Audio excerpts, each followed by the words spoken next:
Winter is well and truly upon us, and there is nothing quite as comforting as snuggling up in a hand-knit sweater. It's like wearing a hug.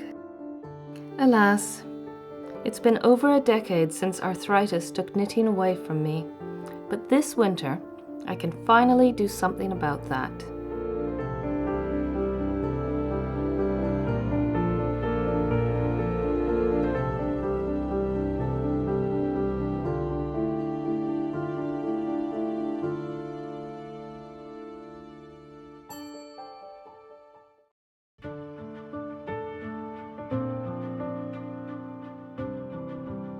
As beautiful as this yarn is, white isn't really a good color on me. It doesn't stay white for very long, so I'm going to dye it. Skeining the yarn winds it into giant loops to make it easier for the dye to penetrate. This machine is a click reel, also called a weasel after the screw that drives the gear. I don't know if you can see very well, but deep inside on the gear is a little peg. With each rotation of the gear, that peg pushes past the little stick and makes a click. It reels the yarn, it makes a click reel.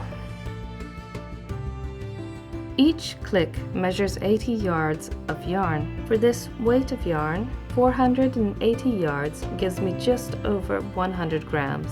And yes, I shamelessly mix measurement systems. Basically, I need 6 clicks per skein.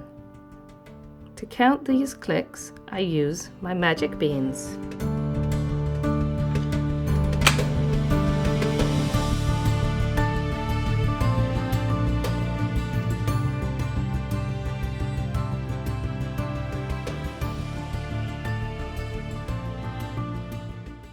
Before you flood the comment box with how I am doing this next bit wrong, I implore you to watch a bit longer and see for yourself if it worked or if it ended in yarn barf and tears.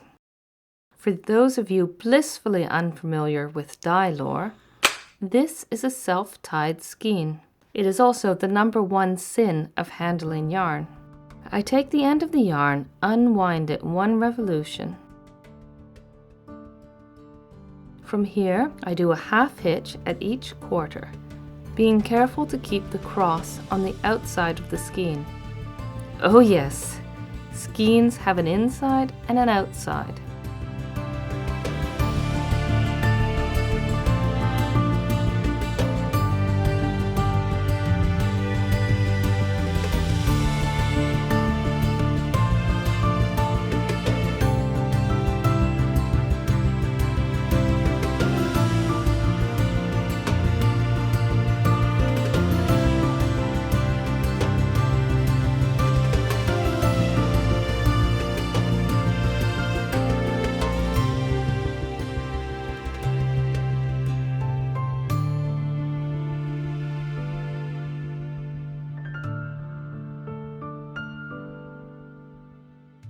Now for the most difficult part, choosing the color.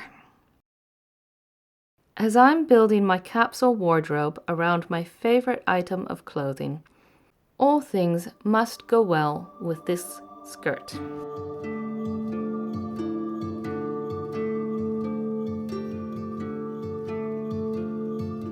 What color, what color? So many colors to choose from. These reds are too bright. I'm torn between the greens and the blues and the browns. Browns are boring. I've got plans for a green sweater next fall, so I'm going to keep these dyes for them. That leaves us with blue.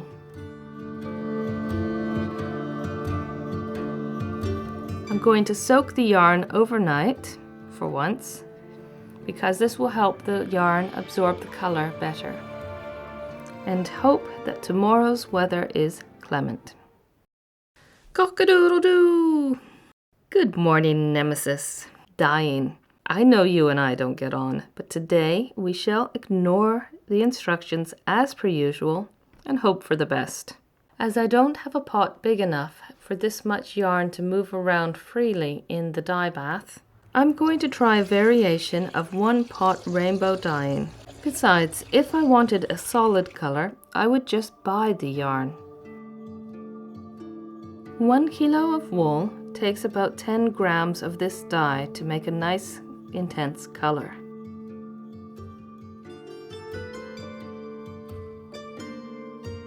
I mix the dye with some water and vinegar. Add yarn. Add more dye. A few glugs of vinegar. Apply heat and hope that the pot can handle all of this. In the meantime, I might as well get the flax patch ready for spring.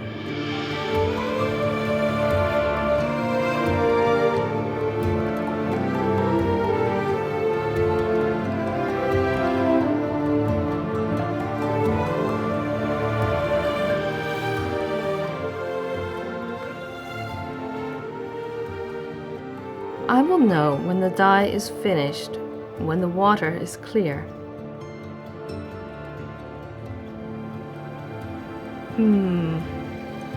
Let's add a bit more vinegar and leave it on the hob a while. That's better.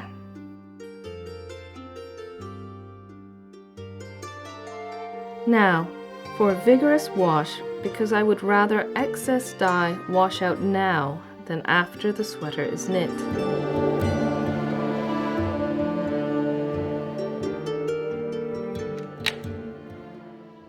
Let's get to know my new friend. It's swatching time. Each of the settings on this dial changes the size of the stitches and how firm or loose the fabric is.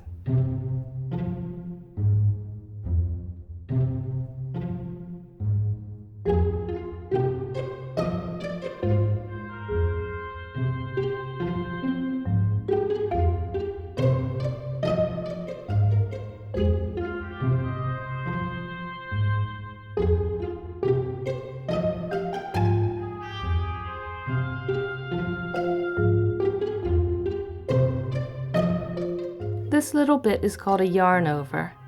Decrease one and then allow the machine to reknit the stitch on the next pass.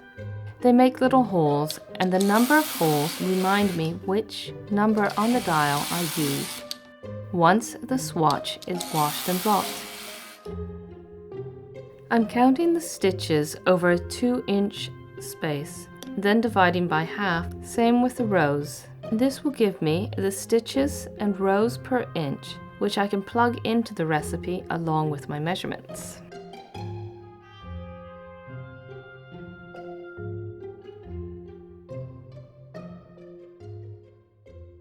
I am looking for a sweater recipe rather than a pattern or design. Something simple that will show off the lovely colors of the hand-dyed yarn. The problem with patterns is the same thing that makes them great. All the choices are already made.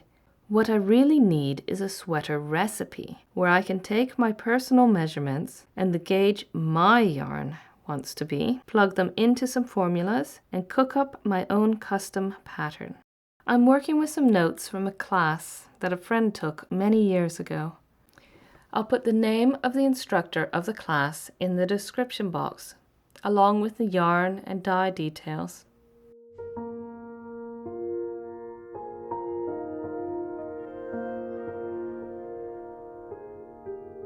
Does a self-tied skein tangle terribly in a dye bath?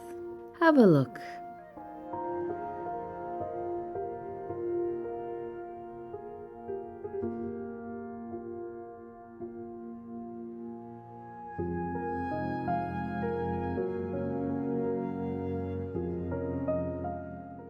Not a tear in sight.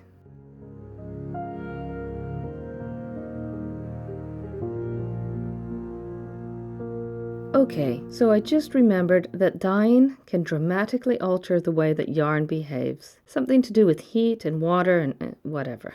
So I got up in the middle of the night and did a new swatch with the dyed yarn. The texture of this is softer, and I like the hand better than the fresh off the cone yarn, but the math works out the same. I'm good to start knitting.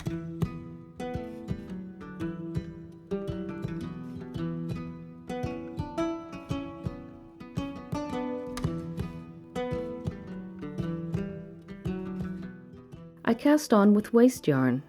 Switch to the good yarn when I'm happy with how it's knitting.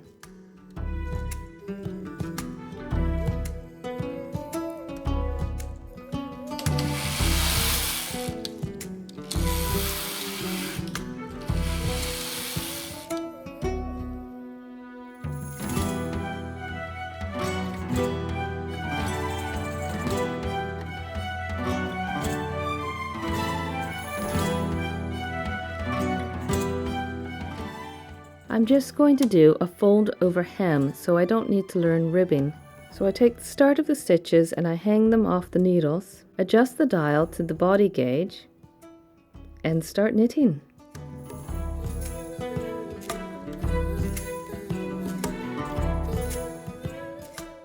Oh wow, that goes fast.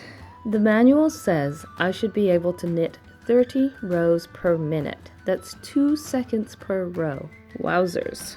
Maybe I really can knit a sweater in a day, or 2 days. Ooh, it's time for the raglan shaping. Very excited about this part. It's sort of a diagonal line from the armpits to the neck. Although I admit I'm struggling to get my brain around how to do this flat. I've done this with hand knitting in the round, but that's decreasing or increasing. Basically, with this, I'm knitting the front and back bottom up, using short rows for the deep crease so I can keep the stitches live for later. Then somehow I knit the sleeves from the top down and somehow use the stitches left over from the front and back and do short row increases or something. Oh, and there's a rolled neck edge in there too. Yeah, I don't get it. I'm just gonna trust that if I follow the instructions, I will finish with a sweater-shaped object.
Enough! I don't even know. I don't. Oh, Eve.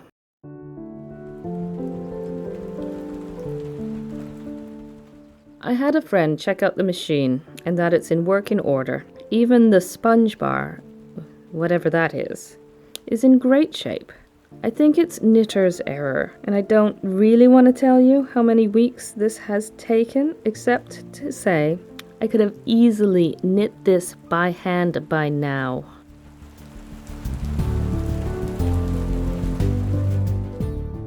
I'm starting to understand that it isn't just a matter of feeding in yarn and getting a sweater. There's a lot more to using this machine. Yes, per stitch it is faster, but the details take far more attention and effort than the same action on 2 pointy sticks. Winter is already half over, And if I'm going to get this knit by spring, I need to take a new approach. Something with far less hubris, and to remember that the choice of tools doesn't matter. It's what the knitter brings to the sweater that counts. So I frog and start again.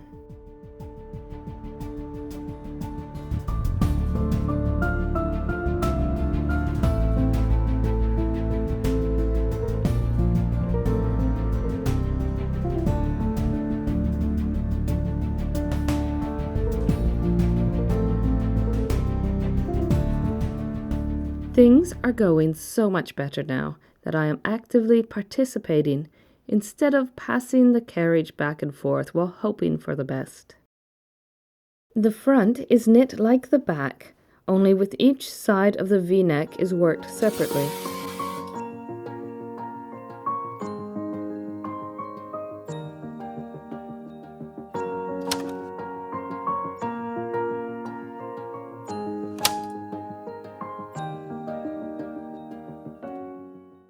Now for the first sleeve. I knit some waste yarn for where the neck will be attached. Then I pick up the live stitches from the one side of the front and one side of the back. And then I do the opposite, where I now add one stitch to the working position with each row.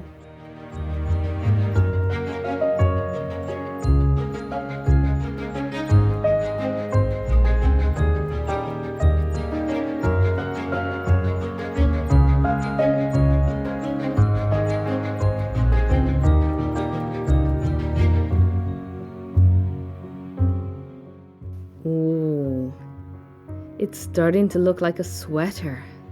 Well, not quite a sweater. It's looking like a thing. There's the back.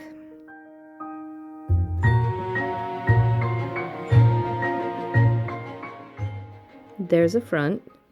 This is going to be the neck hole, and this is the first sleeve. If I was working with the two pointy sticks, I would expect to knit the second sleeve now, but nope, it's the neckband.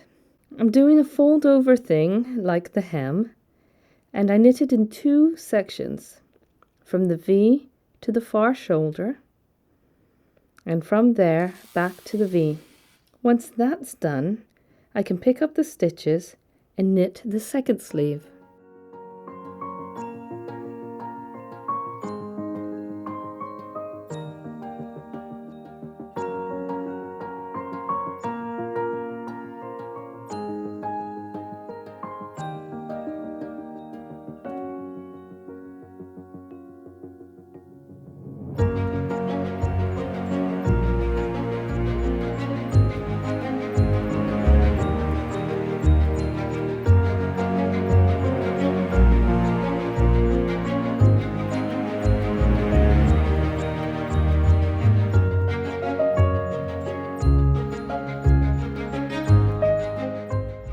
I tuck the yarn ends in with a darning needle, sew some seams, and the big question is, will the sheep like it?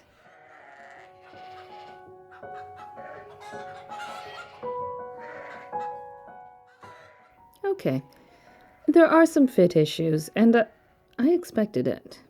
I have a generous endowment. An example. The cloth at the front has to travel around the bust, and this makes the front quite a bit shorter than the back, which only has to travel straight down.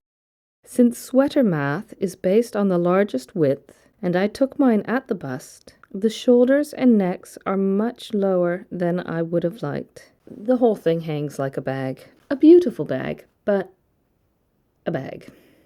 If I make the sweater again, and I think I might, I would take the next largest width, my hips, for my base number, and then work some short rows in for the bust. That would make everything else proportioned much better for my body. I am getting pretty good at knitting short rows on this machine, so the idea isn't so daunting. It is a comfortable farm sweater, and even though it is now spring, I'm glad I knit it.